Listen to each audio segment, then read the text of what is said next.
الحمد لله الذي خلق الإنسان وعلمه البيان وأنزل له القرآن وجعله شفاء وهدى ورحمة لذوي الإيقان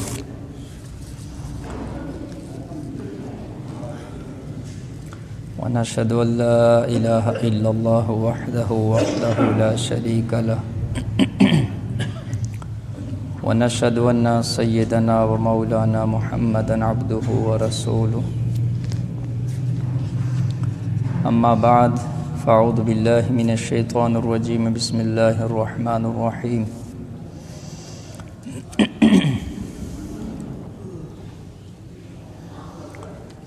قال الله تبارك وتعالى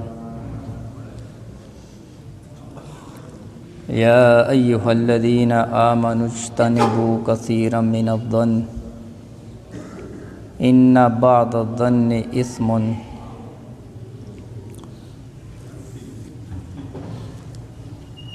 وعن أبي هريرة رضي الله تعالى عنه قال قال رسول الله صلى الله عليه وآله وسلم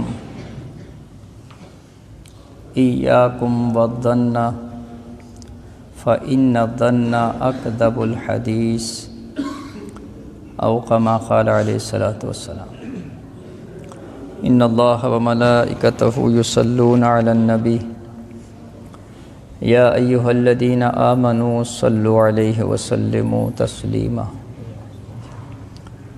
اللهم صل على محمد في أول كلامنا اللهم صل على محمد في أوسط كلامنا اللهم صل على محمد في آخر كلامنا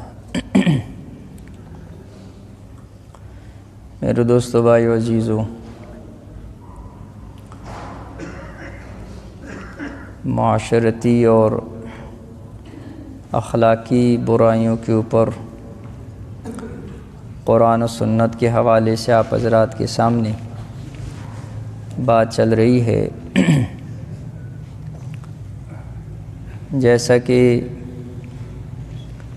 چند جمعے پہلے ہم نے حسد کے حوالے سے بات کی تھی، تو علماء نے لکھا ہے کہ جہاں پر حسد کے اور نقصانات ہیں اور وعیدات ہیں، وہیں پر حسد کی وجہ سے نفرت اور بدگمانی بھی پیدا ہوتی ہے۔ بدگمانی جو ہے یہ بھی بعض اوقات حسد کی وجہ سے ہوتی ہے،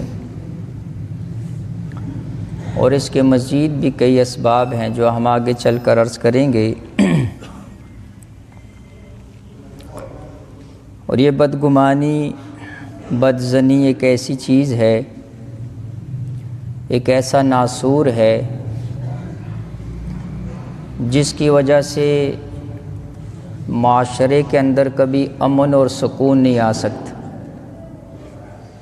بھائی چارے کی فضا قائم نہیں ہو سکتی ہے، آپس کے اندر دلوں میں محبتیں نہیں آ سکتی، بلکہ ان دلوں میں نفرت ہی رہے گی، اور اس کے کیا کیا نقصانات ہیں اور قرآن و سنت کے اندر اس کی کیا وعیدات ہیں، اس کو جاننے کی کوشش کریں گے، اور اس نیت سے سنیں گے اور سنائیں گے کہ اللہ جل شانہ ہمیں اس برائی سے بچنے کی توفیق عطا فرمائے، اور جن وجوہات اور اسباب کی وجہ سے یہ برائی دل کے اندر پیدا ہوتی ہے، ان اسباب سے اپنے آپ کو اور دوسروں کو بھی بچنے کی تلقین کی جائے۔ آپ کے سامنے سورۃ الحجرات، یہ پارہ نمبر 26 ہے، اس کی آیت نمبر 12 ہے، اس کا ایک حصہ آپ کے سامنے تلاوت کیا ہے۔ اس آیت کے اندر اللہ جل شانہ نے چند معاشرتی برائیوں کا ذکر کیا۔ ان میں سب سے پہلے فرمایا یا ایھا الذین آمنوا اجتنبوا کثیرا من الظن، اے ایمان والو، یہاں خطاب ایمان والوں کو ہے۔ تو فرمایا اے ایمان والو، تم اکثر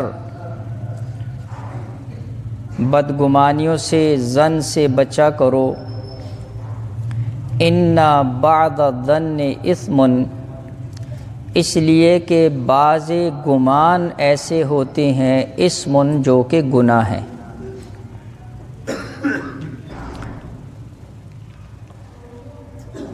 اس آیت کی تفسیر میں معارف القرآن مفتی اعظم پاکستان مفتی شفیع صاحب رحمہ اللہ، وہ اس آیت کی تفسیر میں یہ بات ذکر فرماتے ہیں کہ اللہ جل شانہ فرماتے ہیں ان بعض الظن اثم، کہ بعض گمان گناہ ہے۔ اس کا مطلب یہ ہوا کہ سارے گمان گناہ نہیں ہیں، کچھ ان میں جائز ہیں اور کچھ ناجائز ہیں۔ تو جب بعض گناہ ہوگے اور بعض جائز ہوگے تو ایک مسلمان کا یہ حق بنتا ہے اور اس کے اوپر یہ ضروری ہے کہ وہ یہ جاننے کی کوشش کرے کہ کون سا گمان جائز ہے اور کون سا گمان حرام ہے۔ اس سے پہلے مختصراً گمان یا بدگمانی کے متعلق ایک بات عرض کر دوں کہ بدگمانی کس کو کہتے ہیں۔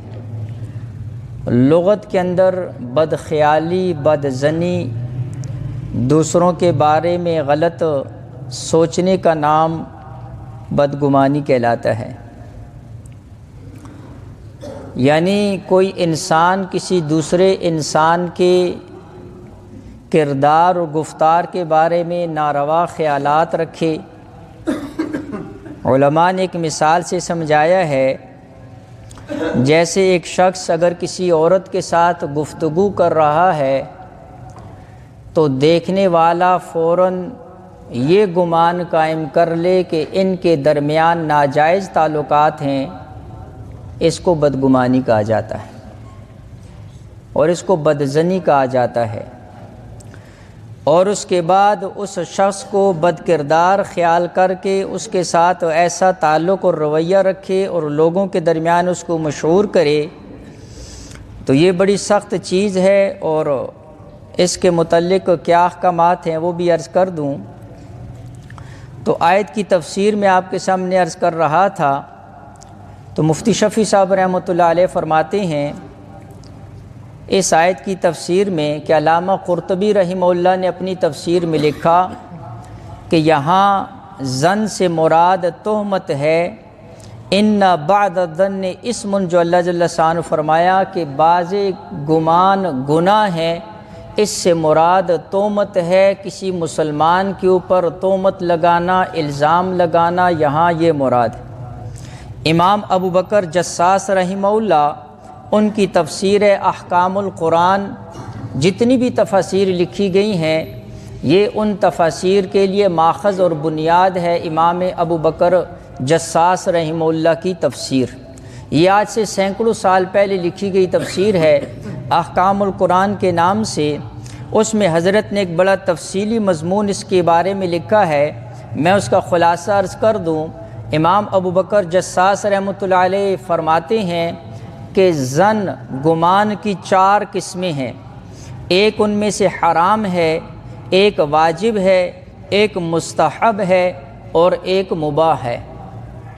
سب سے پہلا جو گمان حرام ہے تو حضرت فرماتے ہیں حرام گمان کون سا ہے کہ بندہ اللہ جل شانہ کے ساتھ بدگمانی قائم کرے۔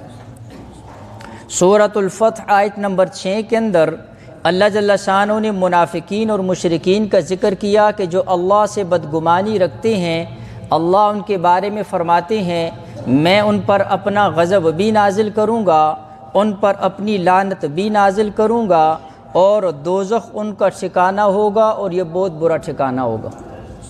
اللہ سے بدگمانی رکھنے کا مطلب کیا ہے؟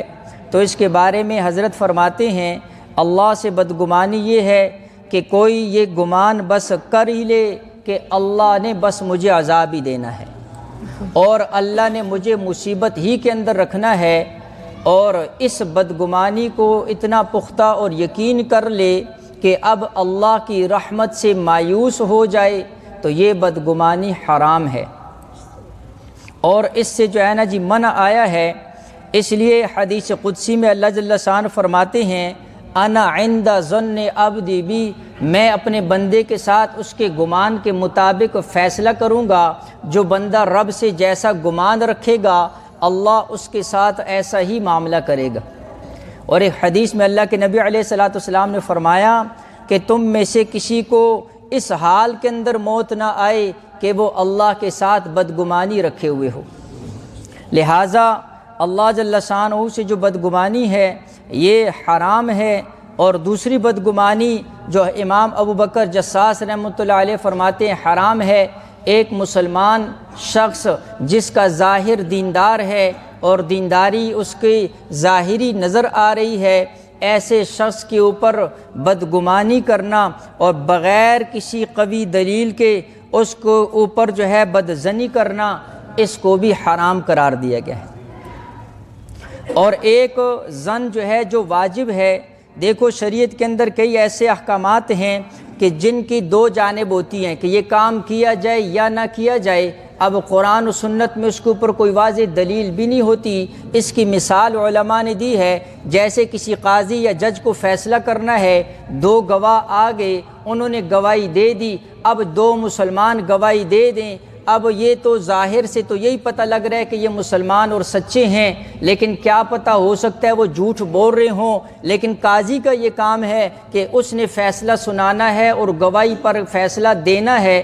اب وہ اس کی گواہی پر فیصلہ دے گا، ان پر اچھا گمان کرتے ہوئے اور غالب گمان کرتے ہوئے، اس کو ظن غالب کہتے ہیں اور یہ واجب ہے۔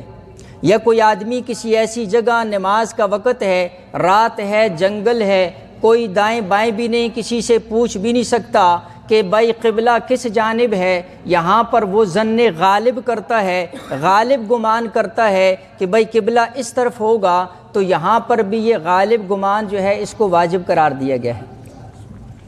اور ایسے ہی کسی آدمی نے کسی کا نقصان کر دیا، اب فیصلہ کرنا ہے کہ اس چیز کی قیمت کیا ہے، اب قیمت کے بارے میں غالب گمان قائم کر رکھے کہ بھائی اس کی یہ قیمت ہوگی، اس کے بغیر تو فیصلہ ہو ہی نہیں سکتا، اس لیے یہاں پر بھی غالب گمان کام آئے گا، اور یہ غالب گمان یہاں پر یہ واجب ہے۔ اس لیے یہاں پر جو ظن کی یہ قسم ہے اس کو ظن غالب کہتے ہیں اور یہ واجب ہے۔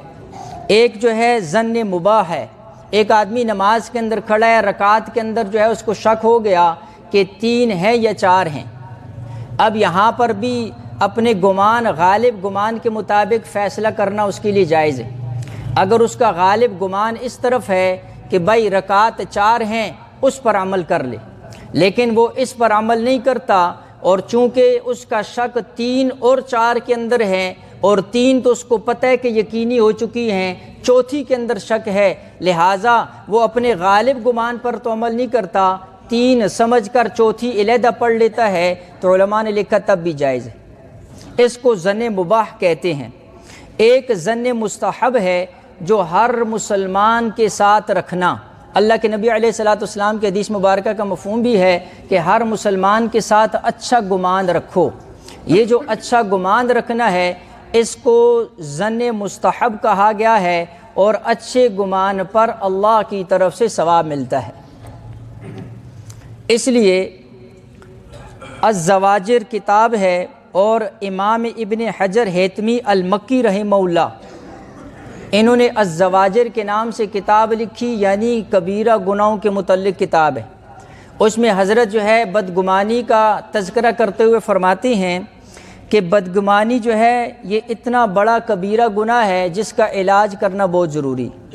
کیوں فرمایا کہ اس لیے کہ جو بدگمان شخص ہوگا یہ اللہ جل شانہ سے اس حال کے اندر ملاقات کرے گا کہ اس کا قلب سلیم نہیں ہوگا، قلب سلیم کے ساتھ ملاقات نہیں کرے گا۔ عبداللہ ابن عباس رضی اللہ تعالیٰ عنہ فرماتے ہیں قلب سلیم کس کو کہتے ہیں؟ فرمایا قلب سلیم اس کو کہتے ہیں جس قلب کے اندر، دل کے اندر توحید ہوگی، اور قلب سلیم فرمایا مومن کا ہو سکتا ہے، منافق کا نہیں ہو سکتا۔ اس لیے حضرت فرماتے ہیں کہ جس کے جو بدگمانی کے اندر مبتلا ہوگا وہ اللہ سے قلب سلیم کو لے کر اللہ کے سامنے ملاقات نہیں کر سکتا۔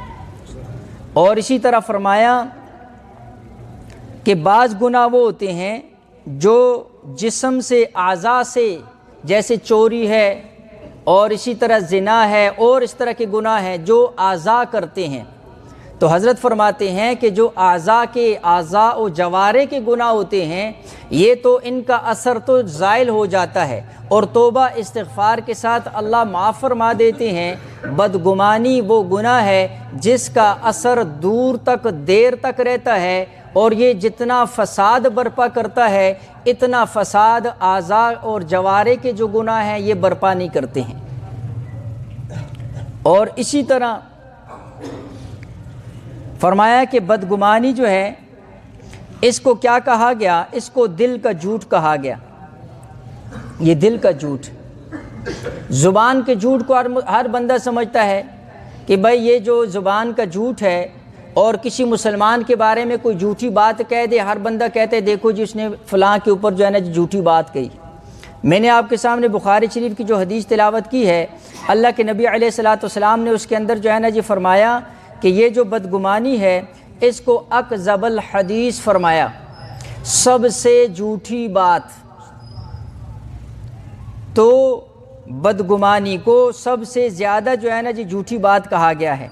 اس لیے ایک موقع پر اللہ کے نبی علیہ الصلوۃ والسلام فرمایا بیت اللہ کا طواف فرما رہے ہیں، نظر بیت اللہ کے اوپر پڑی اور اس کے بعد فرمایا اے بیت اللہ تیری حرمت کیسی ہے، تیری خوشبو کتنی پیاری ہے، تو کتنا عظیم ہے اور تیری حرمت عظیم تر ہے، لیکن والذی نفسی بیدی، اس ذات کی قسم جس کے قبضے میں میری جان ہے، ایک مسلمان کی حرمت تجھ سے زیادہ ہے۔ ایک مسلمان کا مال اور اسی طرح ایک مسلمان کی حرمت جو ہے، اور اسی طرح اس کا خون اور مال، اور حتیٰ کہ فرمایا کہ اس کے بارے میں اچھا گمان کرنا۔ لہٰذا مسلمان کا مال، مسلمان کا خون اور اسی طرح مسلمان کے بارے میں جو ہے اچھا گمان رکھنا، اس کے بارے میں اللہ کے نبی علیہ الصلوۃ والسلام نے جو یہ بات ارشاد فرمائی۔ تو عرض یہ کر رہا ہوں کہ بدگمانی کے حوالے سے جو ہے اس کے اسباب، جیسے میں نے پہلے عرض کیا، کس وجہ سے ہو سکتا ہے، کیوں ہوتا ہے، علماء نے لکھا اس کے اسباب میں سے جو ایک بڑا سبب ہے وہ ادھورا علم ہے۔ آدھی بات سن لینا، کسی ایک طرف کی بات سن لینا، دوسرے والے کی بات نہ سننا۔ جب ایک کی بات سنے گا دوسری کی بات نہیں سنے گا تو اس دوسرے کے بارے میں دل میں بدگمانی آئے گی، ادھورا علم۔ اس لیے اللہ جل شانہ نے اس کے بارے میں فرمایا قرآن کے اندر بھی، یا ایھا الذین آمنوا ان جاءکم فاسق بنبأ فتبینوا ان تصیبوا، فرمایا قوما بجہالۃ، فرمایا کہ اے ایمان والو اگر تمہارے پاس کوئی فاسق کوئی خبر لے کر آتا ہے تو ایسے نہ کیا کرو کہ فوراً اس کی خبر پر عمل کرتے ہوئے جو ہے نا جی کسی قوم یا کسی علاقے کے اوپر جا کر کیا کر دو، اس کے اوپر چڑھائی کر دو، حملہ کر دو، بلکہ پہلے بات کی تحقیق کرو۔ اگر اس کی بات سچی ہے، ٹھیک ہے، تو پھر اس کے مطابق عمل کرو۔ یک طرفہ ادھورا علم یہ بدگمانی کا بڑا سبب بنتا ہے۔ اور دوسری جو چیز ہے فرمایا کہ منفی سوچ، منفی جو سوچ ہے یہ بھی بدگمانی کا بڑا سبب بنتا ہے۔ کیسے؟ کہ ہر اچھے کام کو کیا کرنا، غلط طریقے سے سوچنا۔ اگر کوئی کسی کے ساتھ کوئی اچھائی کر رہے، کوئی نیکی کر رہے، تو فوراً اپنی جو ہے نا جی وہ نیگیٹو سوچ، منفی سوچ جو ہے نا جی اس کی کیا ہے کہ یہ جی کسی مطلب کے لیے کر رہے۔ اگر کوئی بندہ کوئی نیکی کا کام کر رہا ہے تو فوراً اس کے اوپر بدگمانی کرنا جی اس کے پیچھے اس کا کوئی مطلب ہے۔ اب ایک مثبت چیز کو خود ہی جو ہے منفی رنگ دے رہا ہے، اس کو بھی اس منفی سوچ کی وجہ سے جو ہے نا جی بدگمانی پیدا ہوتی ہے۔ لہٰذا اپنی سوچ کو مثبت رکھا جائے۔ حضرت ابو ہریرہ رضی اللہ تعالیٰ عنہ فرماتے ہیں کہ بنو فزارہ کا ایک شخص اللہ کے نبی علیہ الصلوۃ والسلام کے پاس آیا اور کہا کہ اے اللہ کے نبی، میری بیوی نے ایک بچہ جنا ہے جس کا رنگ کالا ہے۔ اور یہ کیوں کہا؟ حدیث میں آتا ہے کہ یہ شخص خود جو ہے گورا چٹا تھا، سرخ اور سفید تھا، لہٰذا اس کی اس بات کا مطلب یہ تھا کہ یہ جو ہے بدگمانی کر رہا تھا اپنی بیوی کے اوپر کہ یہ بیٹا میرا نہیں ہو سکتا۔ اللہ کے نبی علیہ الصلوۃ والسلام نے فرمایا کیا تم نے اونٹ پالے ہوئے ہیں؟ کہا جی ہے میرے پاس اونٹ۔ کہا کس رنگ کے ہیں؟ کہا سرخ ہیں۔ پھر کہا ان میں سے کوئی اور رنگ کا بھی ہے؟ کہا جی سیاہی مائل، کالے بھی ہیں اس میں۔ اللہ کے نبی علیہ الصلوۃ والسلام نے فرمایا پھر یہ سرخ اونٹوں میں یہ کالا اونٹ کیسے آ گیا؟ تو انہوں نے عرض کیا یہ کہیں پیچھے بنیاد کا اثر ہوگا، پیچھے سے کوئی ان کا خاندان ایسے ہوگا۔ اللہ کے نبی علیہ الصلوۃ والسلام نے فرمایا پھر یہاں پر بھی کوئی بنیاد کا اثر ہو سکتا ہے۔ تو اس لیے اس حدیث کے مطابق علماء نے لکھا کہ بھائی اپنی سوچ کو مثبت بنایا جائے، منفی سوچ جو ہوتی ہے یہ جو ہے بدگمانی کا جو ہے وہ باعث بن جاتی ہے۔ اسی طرح ایک شخص سے کسی کو ویسے ہی نفرت ہے یا اس کے ساتھ کسی کی لگتی نہیں ہے، تو ایسے بندے کے بارے میں اس کا اچھے سے اچھا کام جو ہوگا وہ اس کو بھی جو ہے نا جی برائی کا رنگ دے دے گا۔ بدگمانی کی ایک وجہ جو ہے کسی شخص سے نفرت کی وجہ سے بھی بدگمانیاں پیدا ہو جاتی، چاہے وہ لاکھ اچھا کام کر لے لیکن اس کو منفی رنگ ہی دیا جائے گا۔ لہٰذا اس جو ہے وجہ سے جو ہے کیا ہوتی ہے تو یہ بھی بدگمانی کا باعث بنتی ہے۔ اور پھر اس بدگمانی کی وجہ سے کیا ہوتا ہے، یہ کینہ اور بغض دلوں کے اندر، اور حتیٰ کہ پھر یہ کینہ اور بغض بھی وجہ بن جاتی ہے بدگمانی کی۔ اور ایک وجہ علماء نے لکھی ہے وہ غلط فہمی ہے۔ بعض اوقات کسی چیز کو جو ہے اس نے ایک رخ دیکھا ہوتا ہے اور پوری تحقیق نہیں کی ہوتی ہے، تو غلط فہمی کی وجہ سے جو ہے نا جی کیا ہو جاتی ہے، بدگمانیاں پیدا ہو جاتی ہیں۔ اس لیے علماء نے لکھا یہ اتنی سخت چیز ہے کہ اس بدگمانی کی وجہ سے دلوں کے اندر حسد بھی آتا ہے، کینہ بھی آتا ہے، بغض بھی آتی ہے، پھر اس کے بعد غیبت شروع ہو جاتی ہے، اس شخص کے متعلق جاسوسی شروع ہو جاتی ہے، پھر اس کے ایک ایک قدم کے اوپر یہ نظر رکھنا شروع کر دیتا ہے، تو کئی معاشرتی برائیاں اور گناہ کبیرہ کا جڑ بن جاتی ہے ایک بدگمانی۔ اس لیے اس کے متعلق اتنے سخت احکامات ہیں، حتیٰ کہ علماء نے لکھا سورہ انعام آیت نمبر 148 پہلے انبیاء علیہ الصلوۃ والسلام کی تکذیب کا باعث بھی بدگمانیاں تھی۔ یہ جو کفار انبیاء علیہ الصلوۃ والسلام پر ایمان نہیں لاتے تھے، قرآن میں ایک نہیں کئی جگہ اللہ نے اس کو ذکر کیا کہ ان کی ایمان اللہ لانے کی بھی ایک بڑی وجہ کیا تھی کہ وہ بدگمانی کرتے تھے انبیاء علیہ الصلوۃ والسلام کے اوپر۔ کبھی کہتے تھے کہ یہ نبی ہے اور یہ ہماری طرح انسان ہے، یہ نبی ہے یہ بازاروں کے اندر چلتا پھرتا ہے، یہ نبی ہے یہ تجارت کرتا ہے، یہ نبی ہے یہ ہماری طرح کھاتا پیتا ہے، یہ نبی ہے اس کے اولاد اور خاندان اور بیوی بچے ہیں۔ اس طرح کی چیزوں کو بنیاد بنا کر کیا کرتے تھے، بدگمانیاں، حتیٰ کہ فرعون کے متعلق حضرت شعیب علیہ السلام کی جو تکذیب انہوں نے قوم، وہ بھی بدگمانی، اور فرعون جو حضرت موسیٰ علیہ السلام کی تکذیب کرتا وہ بھی، فقال له فرعون انی لأظنک یا موسیٰ مسحورا، وہ بھی کہتا میرا گمان یہ کہتا ہے، میرا ظن یہ کہتا ہے کہ یہ جادوگر ہے، اور یہ موسیٰ علیہ السلام نعوذ باللہ اللہ کا نبی نہیں۔ پہلے انبیاء پر بدگمانی کی وجہ سے جو ہے نا جی کیا کیا، ان کی تکذیب کی گئی، تو پہلے انبیاء کو بدگمانی کا نشانہ بنایا جاتا، آج ان انبیاء کے ورثاء علماء کو بھی اس بدگمانی کی وجہ سے جو ہے اس طرح کا نشانہ بنایا جاتا۔ آج کا دجالی میڈیا بھی جو ہے یہ بھی علماء کے متعلق اسی طرح لوگوں کے درمیان بدگمانیاں پیدا کرتا ہے۔ یہ علماء کا جو مثبت چہرہ ہے اس کو کبھی آپ کے سامنے نہیں لائے گا، علماء کی قربانیوں کو نہیں لائے گا۔ علماء نے جو اس ملک کے لیے، اس قوم کے لیے، معاشرے کے لیے، لوگوں کے لیے اپنے پیٹوں کو کاٹ کر، اپنے پیٹ پر پتھر باندھ کر جو لوگوں کی، بچوں کی تربیت کے حوالے سے جو ادارے ہیں اس کو کبھی نہیں پیش کیا جائے گا۔ کہیں کسی ایک جگہ کوئی واقعہ ہو جائے گا، اس ایک واقعے کو اتنا ہائی لائٹ کر کے پھر سارے لوگوں کے دلوں کے اندر، ذہنوں کے اندر جو ہے وہ بدگمانیاں پیدا کر دی جائیں۔ تو یہ بات ذہن کے اندر رکھو، جس طرح پہلے انبیاء کے بدگمانیاں پیدا کرنے والے دنیا کے اندر نیست و نابود ہوئے، اللہ نے ان کو ناکام کیا، انبیاء کو اللہ نے کامیاب کر دیا۔ اسی طرح قیامت تک یہ سلسلہ چلتا رہے گا۔ تو جس طرح انبیاء پر بدگمانیاں کرنے والے ناکام ہوئے، اسی طرح ان انبیاء کے ورثاء پر بھی بدگمانیاں کرنے والے، ان کا بھی وہی حشر ہوگا جو انبیاء علیہ الصلوۃ والسلام کے اوپر بدگمانیاں کرنے والوں کا ہوا تھا۔ یہ پکی بات ہے، اس لیے کہ حضور نے فرمایا کہ یہ میرے ورثاء ہیں، انبیاء کے ورثاء ہیں۔ تو جب حضور علیہ الصلوۃ والسلام اور حدیث کے متعلق ہے تو پھر ان کے ساتھ بھی معاملہ ایسا ہی ہوگا۔ اس لیے اپنے آپ کو اس کے اندر دیکھنا چاہیے کہ کہیں ہم ایسی بدگمانیوں کا شکار تو نہیں ہیں۔ اس لیے جو ہے ایک بات ذہن کے اندر رکھ لیجئے کہ یہ اتنی سخت چیز ہے کہ علماء نے لکھا اچھا گمان رکھو ثواب ملے گا، بدگمانی رکھو گے تو کیا ہوگا؟ قیامت والے دن اللہ جل شانہ کے دربار میں اس بدگمانی کے متعلق دلیل دینی پڑے گی اور اللہ جل شانہ پوچھے گا۔ یہ علماء ربانیین جو ہے حدیث کے حوالے سے جو تشریح کی میں وہ آپ کے سامنے عرض کر رہا ہوں کہ اللہ جل شانہ پوچھیں گے کہ تم نے اس بندے کے ساتھ بدگمانی رکھی کس دلیل کی بنیاد پر رکھی تھی۔ اور اچھا گمان جو ہے یہ ثواب کی چیز ہے۔ اس لیے شاہ عبد الغنی پھول پوری رحمۃ اللہ علیہ فرمایا کرتے تھے احمق ہے وہ شخص کہ جو مفت کے ثواب کو نہیں لے رہا، اچھا گمان رکھ کے اور بدگمانی کر کے جو ہے اپنے اوپر قیامت والے دن اپنی گردن پر جو ہے مقدمات دائر کر رہا ہے۔ تو اچھا گمان رکھو، مفت میں ثواب ہے۔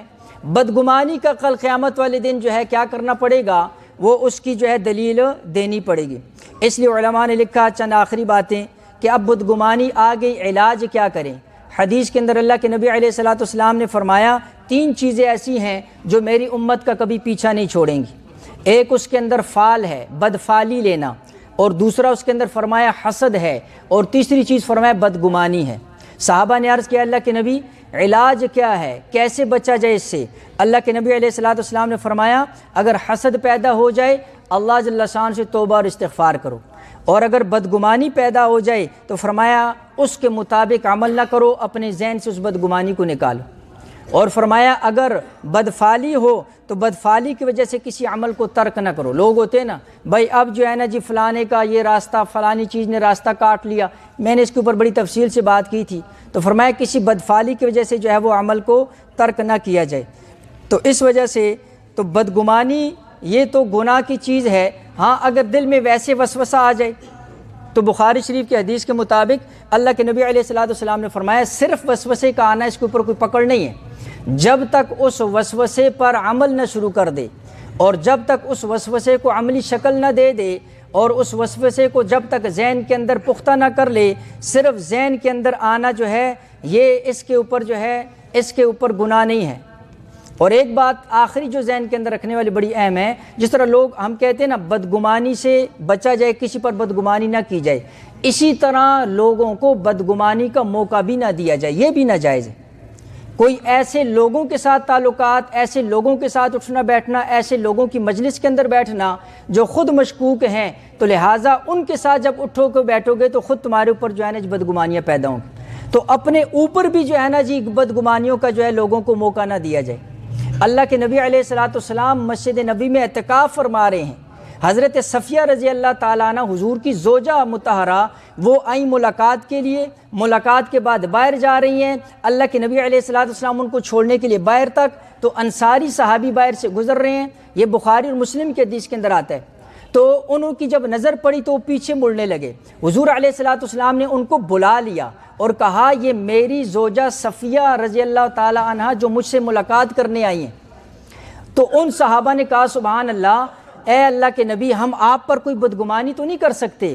اللہ کے نبی علیہ الصلوۃ والسلام نے یہ جو ہے تفصیل کیوں فرمائی؟ اس کے بعد فرمایا شیطان انسان کی رگوں میں ایسے دوڑ رہا ہے جیسے خون دوڑ رہا ہے۔